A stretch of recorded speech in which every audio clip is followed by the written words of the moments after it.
Hello, everyone, and thank you for attending today's webinar, A Hitchhiker's Guide to Deploying Hyperledger Fabric on Kubernetes.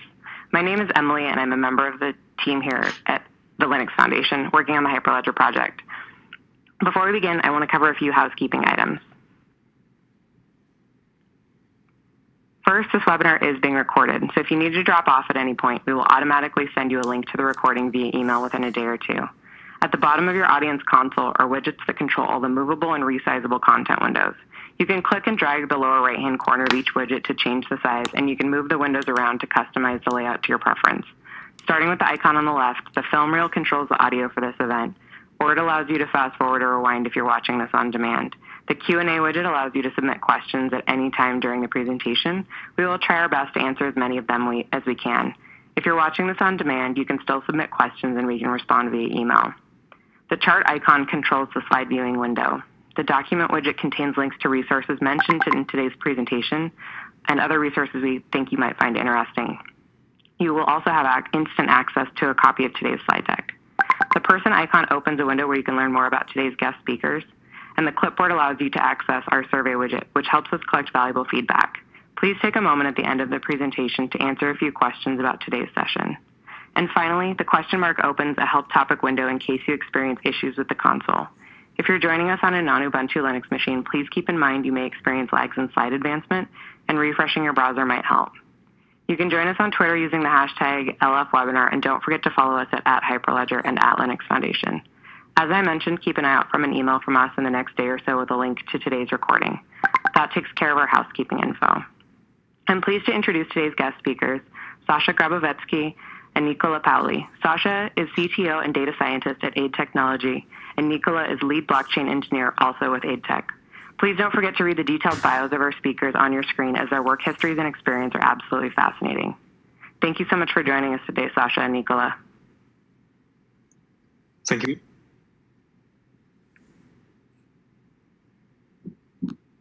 Cool. So I think we can probably start with a few poll questions as our attendees are coming in. So one of the first questions is that we'd like to ask our audience is, what blockchain frameworks have you worked with? So we'll leave that on the screen for you guys to answer. And actually, we can maybe tell you what we have actually worked on. What have you worked on, Nicola? I've been working a bit on Ethereum. Of course, I explored Bitcoin, and also mainly I was focusing my work on Hyperledger, so Hyperledger Fabric mainly, and Composer as a tool, and also Hyperledger Sawtooth. I had a quick look on that, and Roja as well. And what about you? Yeah, myself, I've been mostly working on Hyperledger Fabric, again with Composer also. I dabbled a little bit in Ethereum at one point, and took a little bit of a look at Sawtooth and Roja, but haven't worked with them directly. And I haven't actually worked with either Quorum, Corda, or Bitcoin itself yet. So maybe we can see the results we have now. Okay, about 85% of us have been working with Fabric, which is expected given the topic. And about half of you have also been working with Ethereum. Nice. Great Great to know. Okay, let's go to the next question. We're going to ask you, if you are deploying Hyperledger Fabric, how do you do it in production? In this case, we have a kind of multiple choice because you might use multiple methods. I know we do. So we want to know essentially how you deploy Hyperledger Fabric. Do you do it on bare metal, virtual machines, on Kubernetes, or do you use like a tool like Hyperledger Cello? Or if you don't, we would also like to know that. So, Nicola, what do you typically use when you're developing? Mostly from when I started, because there were lots of examples, and that I started using virtual machines mainly, so I could be able to deploy different examples or projects in different virtual machines, and then Kubernetes. So those are the main for me. Yeah. What about you? Yeah, so I also started to work with virtual machines, and then after working with them for a while and seeing how complicated it is to try and deploy a lot of things with the tooling that was available, I switched to Docker containers in Kubernetes, and I haven't really looked back. I haven't yet worked with used bare metal, and I don't really plan to. But I am, and I think we are looking to at some point contribute to Hyperledger Cello and see if we can include their Helm charts there. Yeah. Let's see what the results of the poll say now. Okay, cool. So about 50% are using virtual machines, and 35% of you are already using Kubernetes, and a few are also using Cello, and quite a lot of people also using bare metal machines. Boom. That's really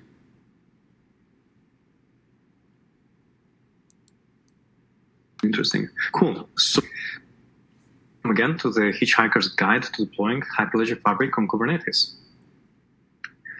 So we are Nicola and Sasha. Nicola, why don't you introduce yourself? Yes.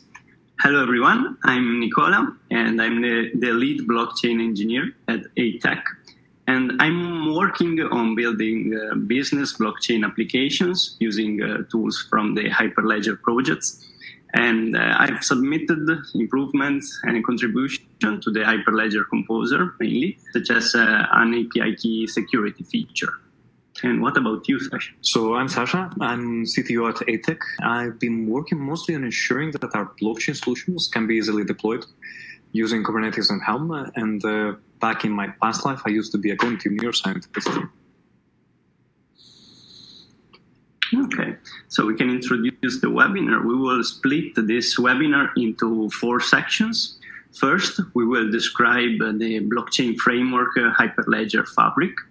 Then we will give an introduction to Kubernetes, which is a platform for deploying microservices. In the third and main section, we will walk through a step-by-step deployment of the Fabric CA, the orderer and peers using Helm charts,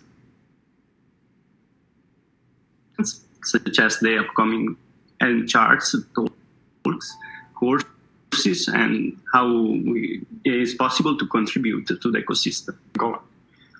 So,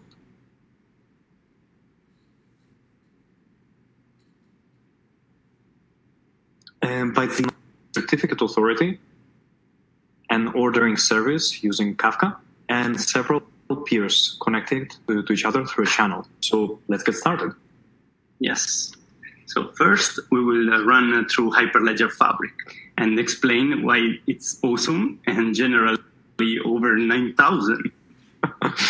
Cool. Hyperledger Fabric is a blockchain framework, and it's different from Bitcoin or Ethereum in that it is permissioned. So each network cannot be freely joined, but must be part of a consortium of organizations.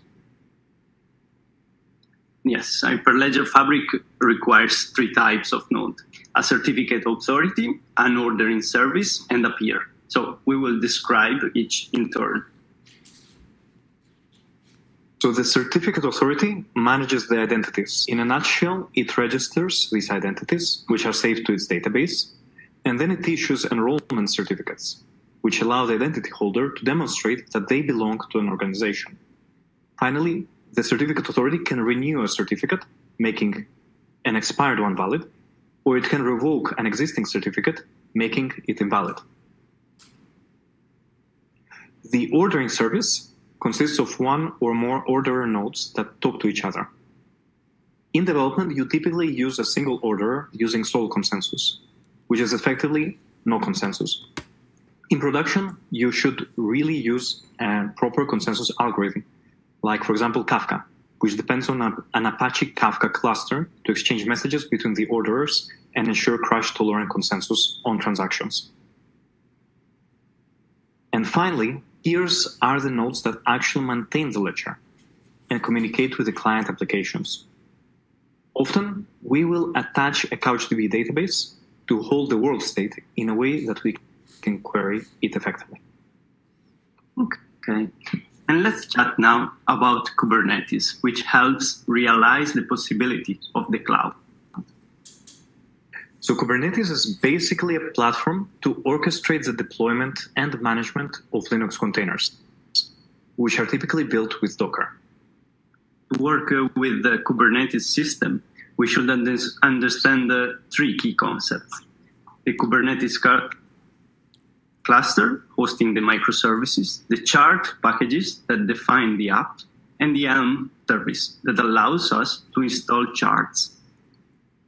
So the Kubernetes cluster itself works with a set of abstractions that allows to group, deploy, scale, and connect containers and ensure they stay running by doing health checks and so-called self-healing, which essentially means redeploying components that have stopped working. All of this can be called orchestration, just like a director that ensures all the musicians. The next concept is charts. Charts are bundles of templates that define and group Kubernetes components into a neat package. They effectively act as cookie cutters for Kubernetes applications. You can browse these guys at the KubeApps Hub. Finally, the Helm is this client-side tool that allows you to package, search, and deploy charts. On the server side, it communicates with Kubernetes using Tiller, which manages the deployment. Okay, so before replicating what we do on this webinar, we will need the three things. One is a running Kubernetes cluster, then a cheap or free domain name to connect to your cluster, and download the repository. So you can get a managed cluster, a Kubernetes cluster from most cloud providers, especially given their generous free credits. Once you have a cluster, you will want to install an ingress controller. In this case, we use Nginx. And you will also install a certificate manager, which will renew the TLS certificates to access your subdomains by using a service called Let's Encrypt. Okay, so we come to the main section. We are ready to start working through the deployment of Hyperledger Fabric on Kubernetes. Again, let's remind ourselves what our end result will be. First, we will deploy a Fabric certificate authority serviced by a PostgreSQL database for managing identities. Then we will deploy an ordering service of several Fabric orderer nodes communicating and establishing consensus over an Apache Kafka cluster. Finally, we will deploy several peers and connect them with a channel, bind them to CouchDB databases to manage the world state as well. So let's start with the certificate authority and get to certificates. Let's do it. This is probably the most involved process out of the whole deployment. And we will go over the process of registration and enrollment on a basic level. The first thing you will need is the PostgreSQL server that will support the Fabric CA. Installing it is quite easy. you just need to make sure it has a database called Fabric CA, and this chart is the main stable sub-repository. Cool. So here are the actual values file that we use for deploying the PostgreSQL server chart. We start by defining what PostgreSQL image version we want to use. In this case, it's 9.6.2. We also auto-generate a strong password using the chart, and we specify that it has a database called Fabric CA. We also add a persistent volume. Here, in this example, we are using the Managed Premium Azure Storage class, which is basically a solid-state drive. Depending on your cluster, whether you're using Azure or AWS or Google Cloud Platform, you will probably be using a different value. Finally, you can see an anti-affinity defined. This does not do much when we have a single instance, but if you're deploying multiple databases, you will probably want them to end up on different Kubernetes machines to decrease the chance that if a single machine fails, that it would kill all your databases. Yes, so the next step installs the actual Fabric CA chart that Sasha and I created. The pod will take a few minutes to get started, so be patient. We can run the command kubectl get pods to get the actual pod running the CA, and then run kubectl logs to check if the CA server has started running. The values file for the CA is considerably more involved. Firstly, we define the image tag, where we use Fabric 1.2. We also implement an ingress. This is basically a way for you to access the certificate authority from outside the Kubernetes cluster. In this case, I'm using a test domain that we own to enable access to our CA. We again implement persistence to store the certificates permanently, so we don't lose them if the pod restarts. We also specify a name for our certificate authority, which in this case is CA, and also add the name of the PostgreSQL chart so that our CA chart knows how to connect to the database. Then we define some configuration, such as the Hyperledger tools version we use, which customizes one of the config maps in the chart. And a config map is basically a set of values that you store. It's essentially a Kubernetes abstraction that stores some values that are made available to the pod to read. Importantly, we also specify the certificate signing request and an affiliation list, which in this case is empty. And finally, we again add a pod affinity. In this case, we make sure that our Fabric CA server gets deployed to the same Kubernetes machine as our PostgreSQL server. Once our CA is running, we will need to enroll the identity of the Fabric CA itself.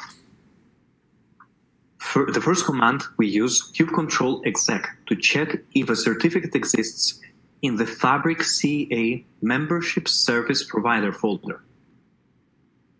If it does not, we will run the Fabric CA client enroll command inside the CA, pointing to the ingress of the CA.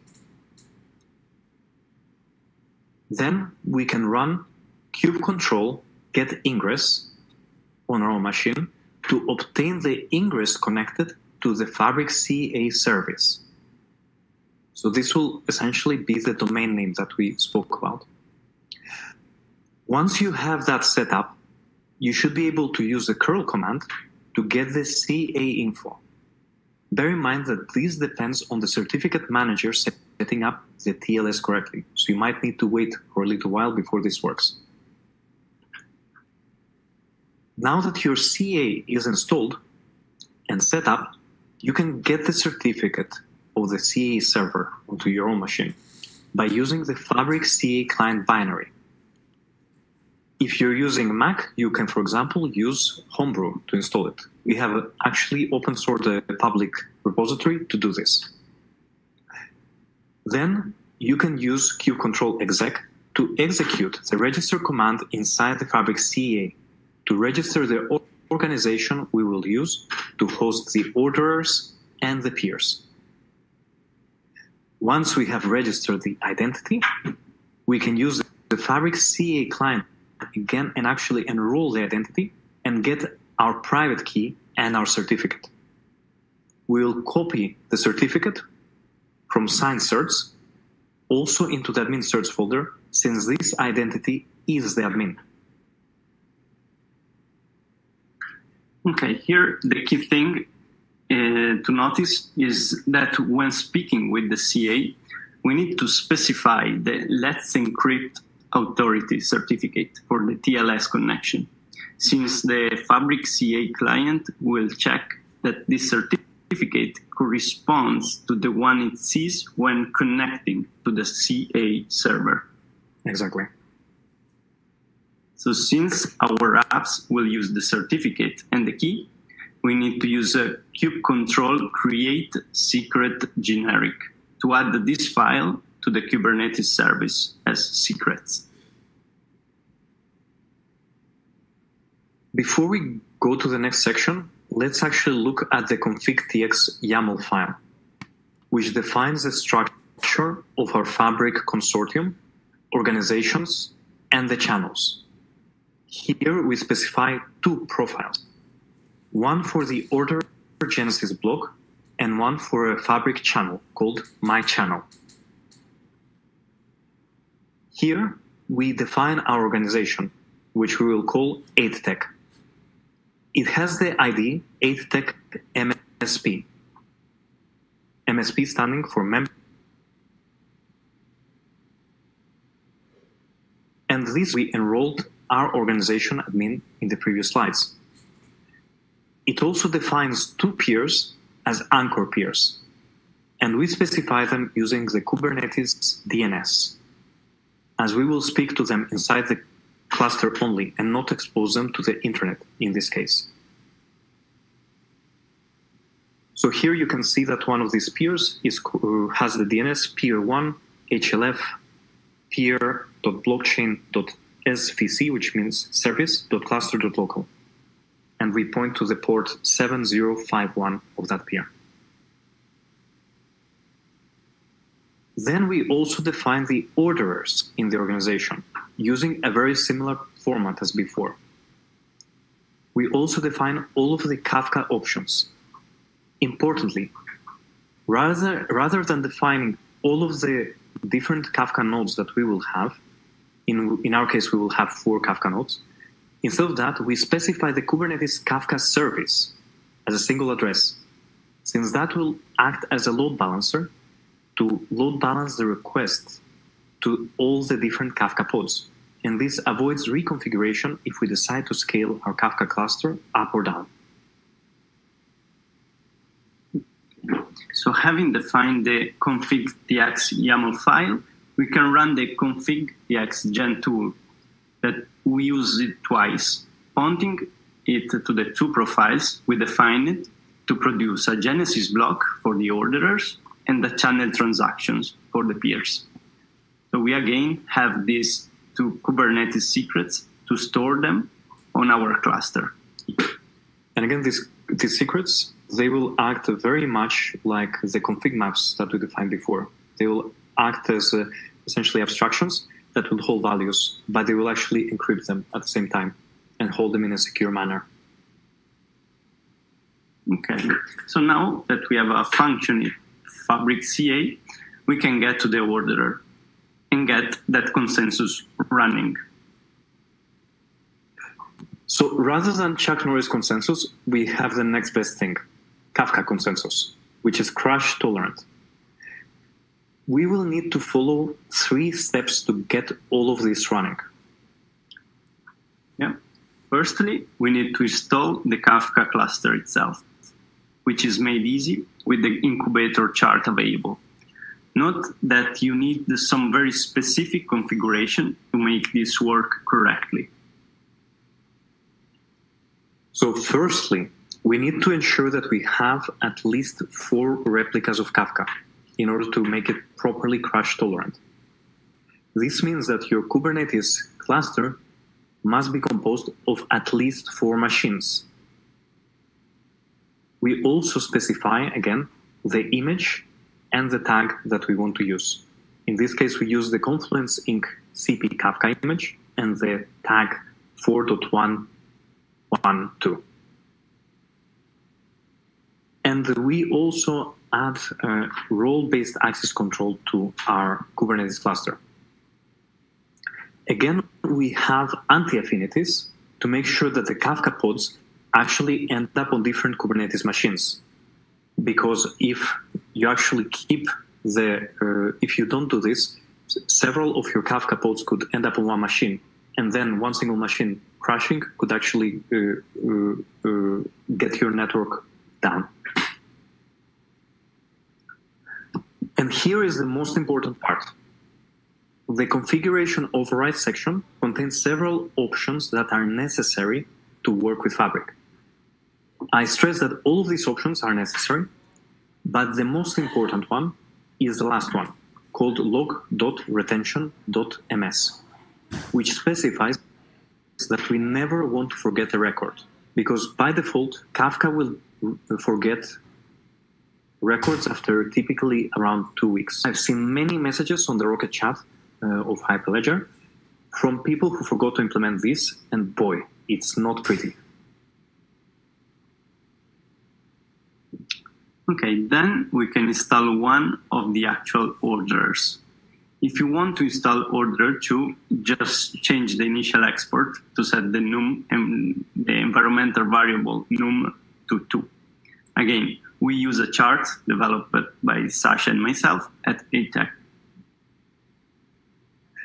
So this values file will look very familiar by now. The important things to note are the CA address, which is the domain name of the CA with which we enroll the order, and the CA username of the order itself, which in this case is ord1. We also auto-generate a one-time password to register with the CA, which we will look at very soon. Then we define some configuration to specify what version of the Fabric CA client we install on the order. In this case, we also install the Fabric CA client version 1.2.0. We also specify the type of consensus, which in our case is Kafka, and the ID of the organization membership service provider, which in our case is HitchhikerTech MSP. Finally, we specify a set of secrets that we will need to correctly connect to the certificate authority, such as the CA server TLS secret, this Genesis block secret, which in this case is called HLF-Genesis, and the admin certificate for the organization.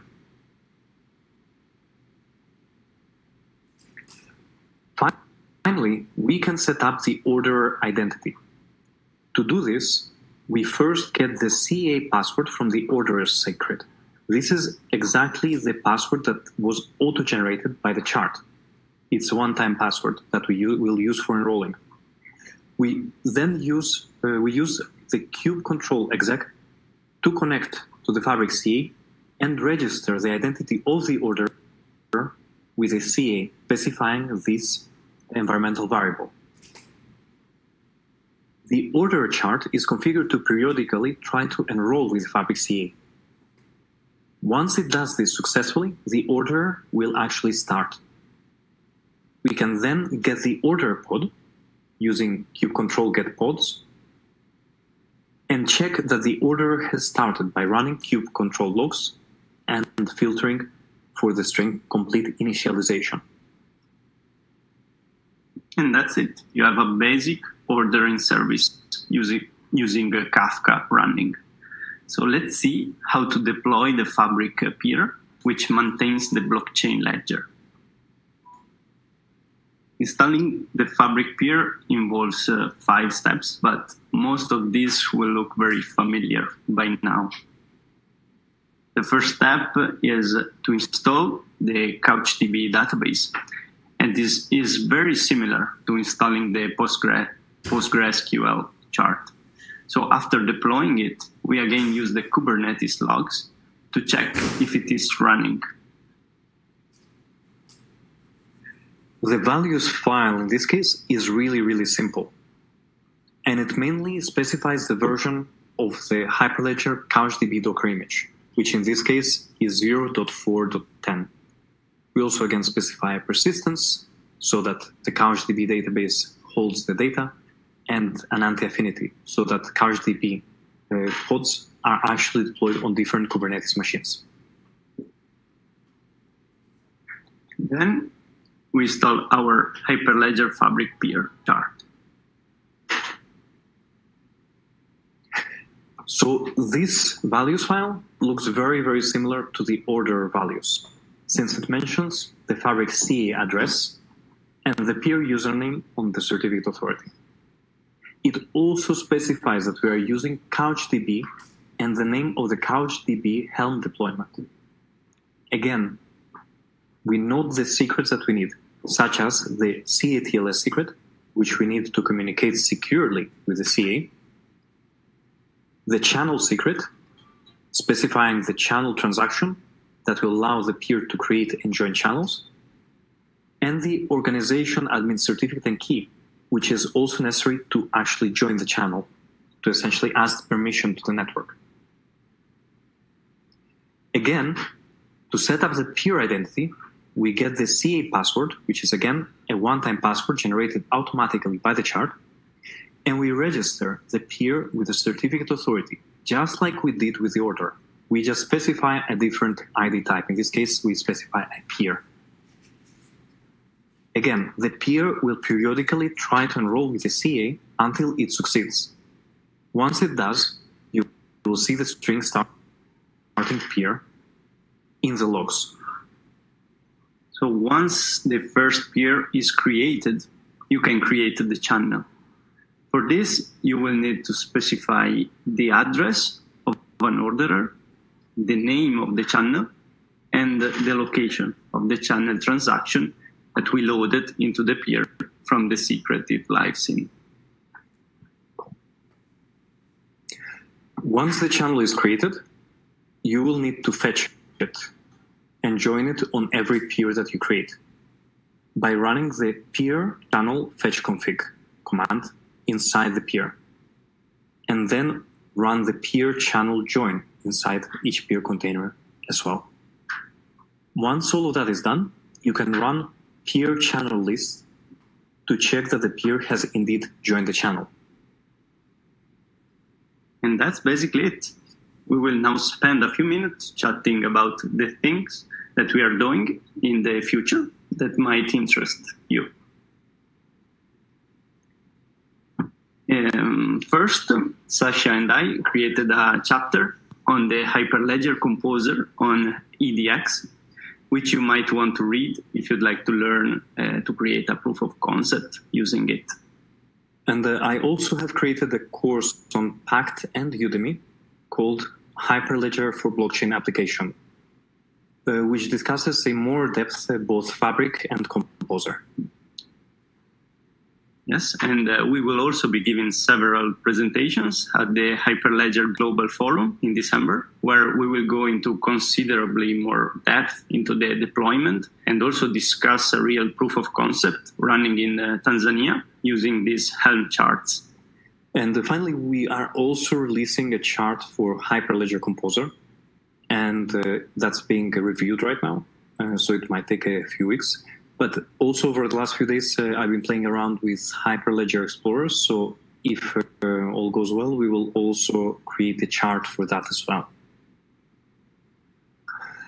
Just to, I guess, remind you that Hyperledger is quite a large ecosystem of many, many different projects. In this webinar, we mostly covered Hyperledger Fabric, but there's also a Helm chart for installing Barrow. If you'd like to contribute to the deployment of Indy, Iroha, or Sawtooth, this would be awesome. Maybe you want to deploy your own chart to deploy nodes for these other frameworks. Yes, and also remember that there are other tools. We've mentioned Explorer and Composer, but there is a Quilt for ledger interoperability, Caliper for benchmarking, and Celvo for deploying blockchain frameworks easily. Cool, and I think now is the time for questions. We went slightly faster than we expected, but if you have any doubts or any questions, we're happy to go back.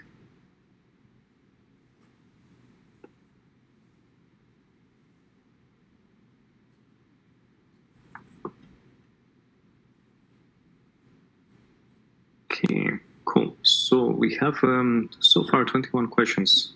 I think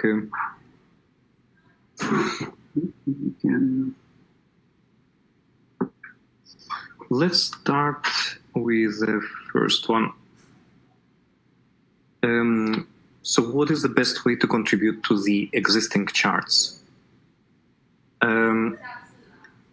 Basically, the best way to do that is to use the official Helm charts repository.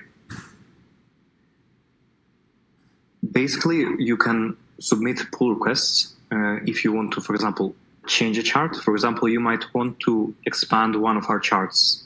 For example, a typical update that you might want to do is our current Fabric CA chart. It actually only supports the PostgreSQL database, but you might want to expand it to be able to work with MySQL or some other database. You can create a pull request, and we will review it as soon as possible. Typically, we're quite quick to review, and we're very, very happy for contributions. Okay, let's see what the next question is. So when customizing a deployment, what should one keep in mind? So let's for customizing deployment, one of the things that we should keep in mind is of making sure that of what are the things that you want to customize. We've actually, in the way that we develop the Helm charts, we took this into account by creating self-contained Helm charts that each deploy a specific separate component, such as a single peer, a single order, a single certificate authority, rather than trying to create a chart that tries to deploy a whole network. This, we believe, will make it easier to make customization, because you can simply change your config.tx file to specify that you have more orders or that you have different anchor peers, and simply deploy in a very, very similar fashion as what we've had in this webinar, but using your own specifics.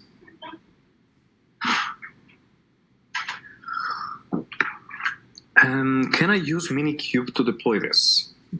This is the next question we'd like to answer. Technically, you can. The thing to bear in mind is that, for one, you will need to change the type of storage that you use. You'll probably need to specify that you're using local storage. And importantly, you will also probably need to get rid in the values files of the affinities and anti-affinities, because you will have a single node, essentially, a single Kubernetes node. You will not be able to deploy it on a separate node because you have a single one. So you'll need to remove this section. So maybe I can show you one of them right now, one of these examples. So you'll probably want to get rid of, where are they? Custodians. So for example, you might want to get rid of that whole section from lines 10 to 16 for this one, because you have a single node. Bear in mind that I haven't actually used Minikube to deploy it. I've typically used the real cluster because I think that is closer to being in production, so I prefer to do that. Okay. The next question is, what is the link to the Udemy course? That's a very good question. Nicola will check it out. Basically, if you search for Udemy and then blockchain for, Hyperledger for blockchain applications, you will find it. And I think that we can probably include it after the webinar. We can add the link to it on the actual repository so that it's easy to find. Basically, and the link is actually quite easy. It's basically udemy.com/hyperledger-for-blockchain-applications.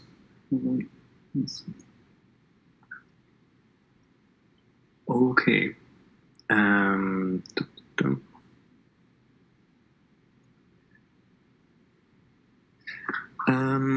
Where do we need to place our first network folder and balance transfer app in Kubernetes? You don't, actually. So you don't need the first network folder.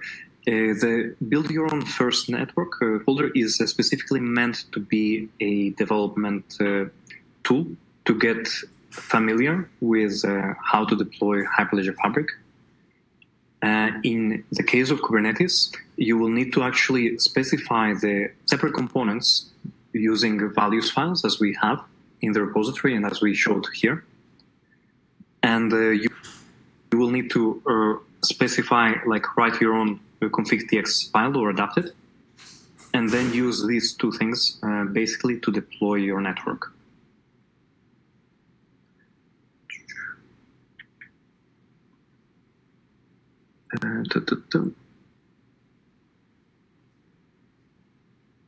Will this talk include any integration deployment with Hyperledger Cello or just Kubernetes and so on? So for now, we haven't ourselves yet used Cello. We are in close contact with the Cello developers, and one of our plans is to actually help integrate the charts that we developed into the Cello project to make it even easier to deploy the applications. Okay, what is the difference between Docker Stack Deploy and Kubernetes? I haven't actually used Docker Stack Deploy. Perhaps what you mean is, I'm not sure if what you mean is for Docker Swarm. We haven't used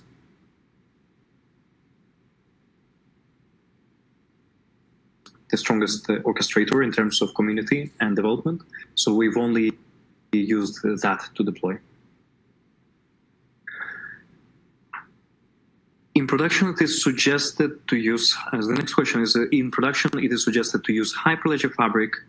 It's supposed to use Kafka-based ordering. But to run it, we need Kafka brokers, and to run Kafka, we need Zookeeper nodes.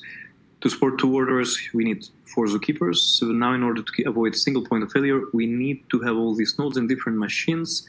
How does it affect the overall performance of Fabric? So I'm just going to push this to this line. So actually, you don't need to have 4 Zookeepers. That's the first thing. You need either 3, 5, or 7. Typically, we use 3 because we use the Kafka chart. You do need 4 Kafka nodes to ensure some basic crash tolerance. The more the merrier, of course. 5 or 6 will give you more crash tolerance, but you'll need 3 or potentially 5 Zookeepers. And all of these nodes need to be on different machines. And of course, that means that they need to have anti-affinities assigned to them on the Kafka value, sorry, on the Kubernetes values files. And of course, this will affect the performance of Fabric. You ideally will want to have a sufficient number of nodes so that things are distributed, but not so many. Like you don't want to have hundreds of machines, which will make the consensus slow down. The next question is when can I get the Helm chart repository? So actually, our Helm charts are all published on open source repositories. One of these repositories is the official Helm/charts repository maintained by the Helm Foundation, which is closely affiliated with Kubernetes.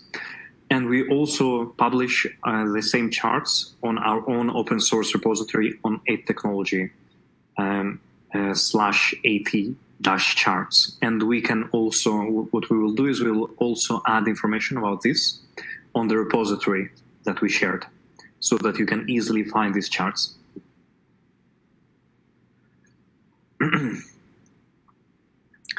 Can two Fabric be installed on different Kubernetes clusters communicating with each other? How to keep the communication of the clusters private if they are in different clouds? So these are two different questions. I'll try to answer them in turn. So yes, in principle, Fabric is indeed made so that you can have the nodes communicating between different machines. Right now, the charts don't have, for the peers and orders, they don't have ingresses. This is one of the next things that we want to update them with in order to allow communication from there. This should be quite easy to implement. In order to keep the communication of the clusters private, it will be important to actually implement TLS certificates so that all the communication between the two clusters is encrypted. And this is a more advanced topic. Okay. Is the CA available supported in Fabric 1.0? Yes, so the certificate authority is supported in Fabric 1.0. All you need to do, basically, is you can actually specify your, let me just find the location. So where is the chart? I'm just going to make this bigger, maybe. To preview. So I think this is the slide, right? Custodians. So basically, no, not that one here. So basically, all you need to do is to change the image tag to 1.0.0. You might actually need to specify a slightly different tag. You will need to check on the Docker Hub because you might need to specify the architecture of the machine as well. But that's basically all you need. That will essentially select a different Docker container when you're running the chart to deploy to Kubernetes, and that's all. And yes. So the next question is. kubectl exec dash and etc. Yes, this is the MSP organization admin. That's indeed true. Yes. Okay. Does the CA also support organization and user creation and authentication? And if yes, how do you achieve it? So the CA, we already demonstrated actually how the CA supports the organization enrollment. So we did that in one of the slides before. Let me just see the preview. We did it right here. So it's related to the previous question. And you can also use the CA also for user creation and authentication. So basically, you can also enroll a client or a user. This is a bit of a more advanced kind of Fabric CA topic. And it's essentially the best thing to do is to go into the Fabric samples repository, which has a very, very detailed example of how the Fabric CA works. As we mentioned at the start of the presentation, we will only go on a kind of quite surface level over the Fabric CA, but this definitely is possible, yes. Okay, so this is the multi-host environment. This is again, so in a sense, Kubernetes is a multi-host environment in the sense that you're actually running it on multiple machines. If you want to have a multi-Kubernetes or multi-cluster deployment, then we need to actually update the charts, as we mentioned, to have an ingress so that you can communicate with them from outside the Kubernetes cluster.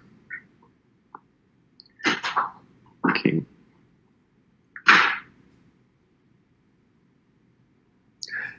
Have you done any production deployments using Composer? If yes, how is the performance as compared to native Hyperledger Fabric? We've done a number of proof of concept deployments with using Composer, and the performance was decent. It's of course you cannot yet handle thousands of transactions, but we haven't yet formally compared it to native Hyperledger Fabric.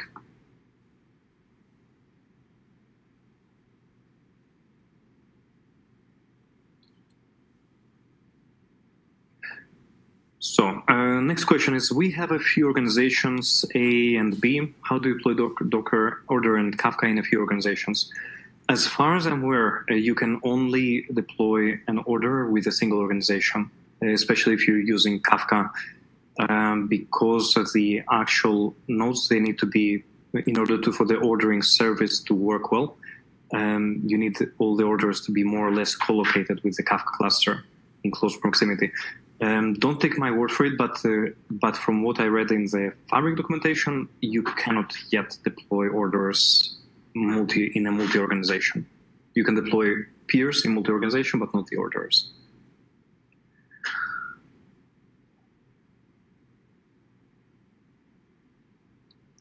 Kubernetes admin. If something will get admin private key for Kubernetes cluster, or this person can crash the whole organization network.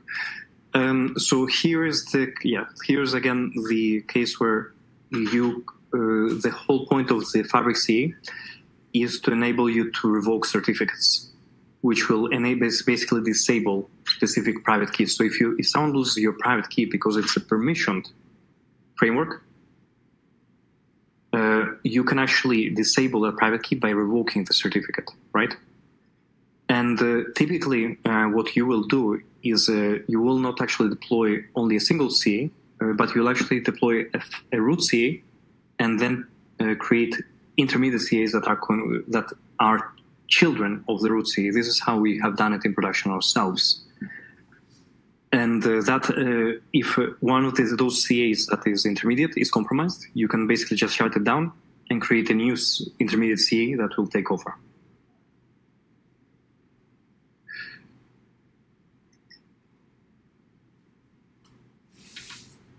Okay, it is very much required, but it is part of the Kafka chart. We haven't shown it in the values file, because the values file for Kafka is very, very long. But it actually is possible to either auto-create a Zookeeper ensemble, or to use a separate Zookeeper ensemble that you might have created in a separate chart.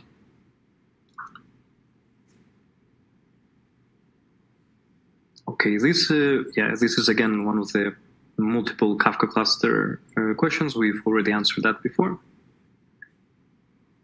What is the minimum number of nodes required in Fabric development and in production use? So the very minimum number of nodes that is kind of required to actually have a cluster is 2. This is what we demonstrated here. We demonstrated like the simplest possible production-ish deployment with 2 orders and 2 peers. Typically, you will have more. You will have at least 3, in most cases 5, 7, 10. Especially if you want good crash tolerance.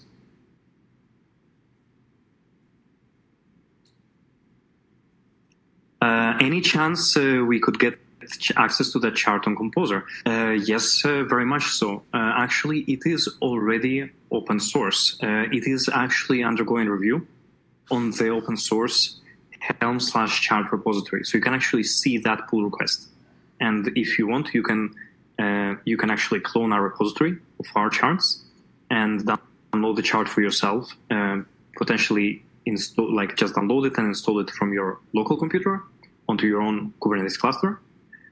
Or you can send it to a chart museum that you own, and you can deploy it that way. So it's already available, basically, but it's just not been accepted yet to the core master branch of the Helm charts. And it's also available on our own repository at charts, which we'll again mention in our repository once we finish. Could you achieve the same results using Docker Swarm? Yes, you could, but we're not going to work with it because for one, Docker Swarm, I think it's being retired. And for two, we're happy with Kubernetes. Okay, this is answered.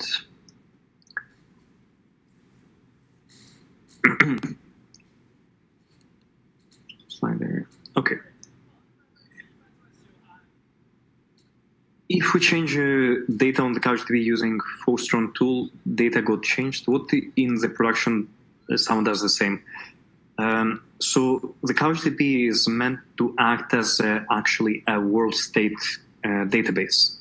It doesn't maintain the ledger itself. The ledger is actually maintained on disk on the peers only. So actually changing something in CouchDB will not change the blockchain. What will happen instead is that one of your peers, the one that got its data changed on CouchDB, is going to go out of sync with the other peers, and you will essentially see a lack of consensus, and then you'll need to kind of go and look at how to solve that, potentially killing the peer that was affected and restarting it.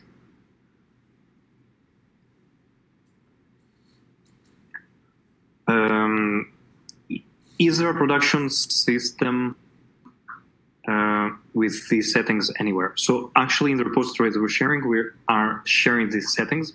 Most of the settings should be we are using them essentially in proof of concepts in production. We are using quite similar settings, except that we use a root CA and several intermediate CAs. Other than that, our deployments actually look very similar. So we meant these to be essentially a production-ready system. Okay. What are the best online resources to learn creating decentralized apps using Hyperledger? So I think the edX course that has been done by the Linux Foundation is very good. As we mentioned, we have a Composer chapter there. I also have a course on Udemy Unpacked, which we'll share again. We'll mention it on the repository.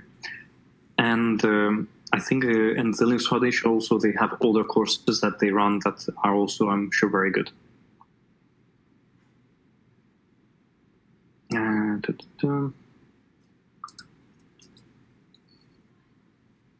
When should we use Cello and when should we use Kubernetes? They're not actually mutually exclusive. Cello is able to deploy using, it can have an Ansible deployer and a Kubernetes deployer. So the guys are actually working on a Kubernetes deployer, and this is why we've been chatting, because the Helm charts that we use might make it easier for Cello to deploy these components. So they're actually not mutually exclusive.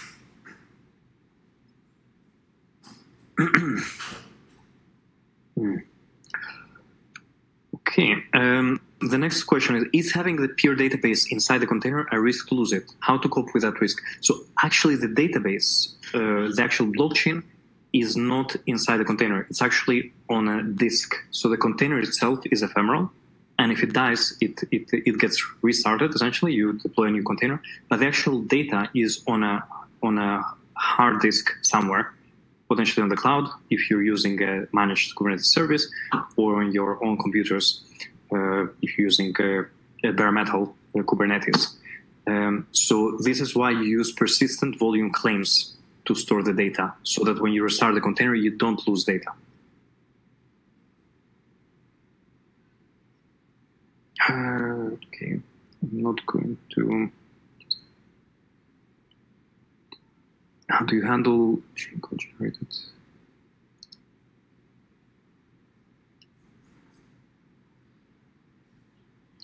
How do you handle chain code generated by peers, which is not known to Kubernetes, since it is generated by peer container, not generated by KT's master?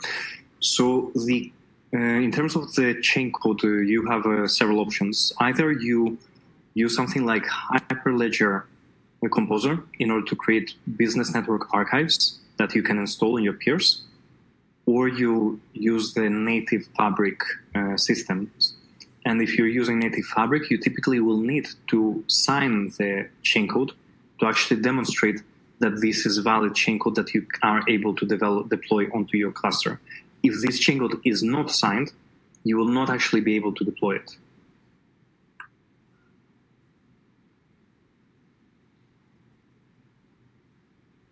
This is answered. And I think we have just time for one more question. Okay. Do you have a working use case for autoscale the Fabric nodes and automatically add peers to the channels? No. And the reason is you cannot, in order to, we don't actually have an autoscale. This is something that if you're interested in developing, it will be quite cool. I think this is a really good idea. But there is no such system as far as I know. I think that's basically my answer. We have a lot of questions, but if you want to, if any of your questions went unanswered, please feel free to contact us. We will be very happy to answer more questions and to chat with you. If you want to collaborate or if you have questions, yeah, we're very happy. Yeah. Thank you, Emily. Thank you very much. Thank you so much, Sasha and Nicola, for this great session on Hyperledger Fabric and Kubernetes. That's all we have time for today. Thank you all so much for joining us today, and we hope to see you next time on a future webinar. Thank you so much. Thank you. Thank you.